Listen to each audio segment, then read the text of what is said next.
If Turkey does anything out of what they should be doing, we will hit them so hard in the economy. The long-planned Turkish military operation in northeast Syria has been launched.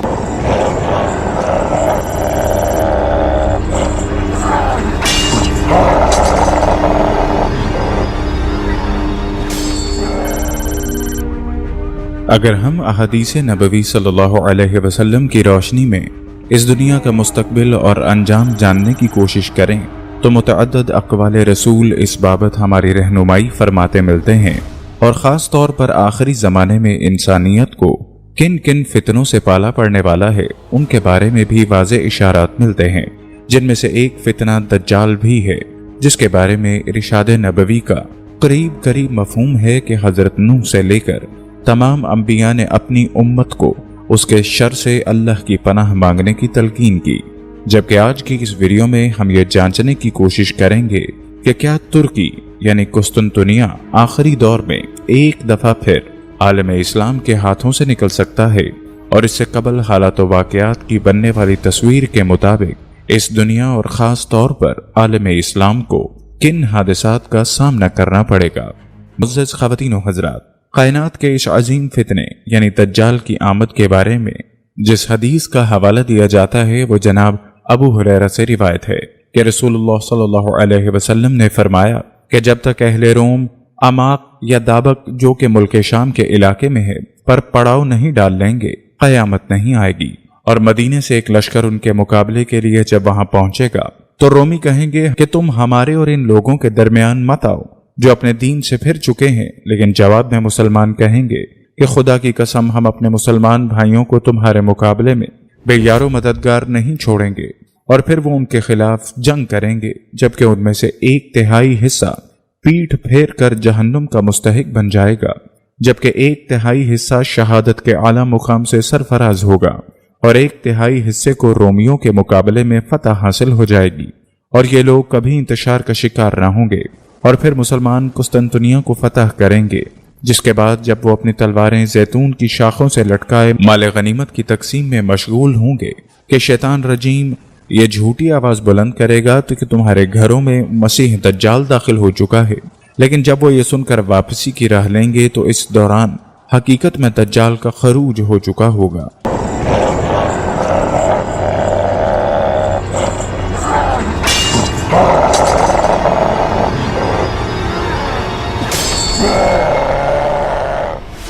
اسی ضمن میں مسلم کی ایک اور حدیث موجود ہے۔ حضرت یسیر بن جابر رضی اللہ تعالیٰ عنہ سے روایت ہے کہ ایک مرتبہ کوفے میں سرخ طوفان آیا تو ایک آدمی آیا جس کا تکیہ کلام یہی تھا کہ عبداللہ بن مسعود قیامت آ گئی۔ حضرت یسیر رضی اللہ تعالیٰ عنہ فرماتے ہیں کہ حضرت ابن مسعود رضی اللہ تعالیٰ عنہ ٹیک لگا کر بیٹھے ہوئے تھے، اتنی بات سن کر سیدھے ہو کر بیٹھ گئے اور فرمایا قیامت قائم نہیں ہوگی جب تک وراثت کی تقسیم ختم نہ ہو جائے اور مال غنیمت کے حصول میں کوئی خوشی نہ رہے۔ پھر ملک کے شام کی طرف اپنے ہاتھ سے اشارہ کر کے فرمایا دشمن مسلمانوں کے خلاف اور مسلمان اپنے دشمن کے خلاف یہاں جمع ہوں گے۔ راوی کا بیان ہے کہ میں نے کہا کہ آپ کی مراد رومی دشمن ہے؟ فرمایا ہاں۔ پھر اس وقت بہت سخت لڑائی شروع ہوگی، مسلمانوں کا ایک لشکر موت کی بیعت کرے گا اور کہے گا کہ ہم غالب ہوئے بغیر واپس نہیں لوٹیں گے، پھر لڑائی کریں گے حتیٰ کہ ان کے درمیان رات حائل ہو جائے گی اور دونوں گروہ یعنی مسلمان اور رومی فتح کے بغیر واپس لوٹ جائیں گے اور شرط بھی ختم ہو جائے گی۔ پھر دوسرے دن مسلمان موت کی شرط لگائیں گے کہ فتح کے بغیر ہم واپس نہیں جائیں گے اور لڑائی کریں گے حتیٰ کہ رات ان کے درمیان حائل ہو جائے گی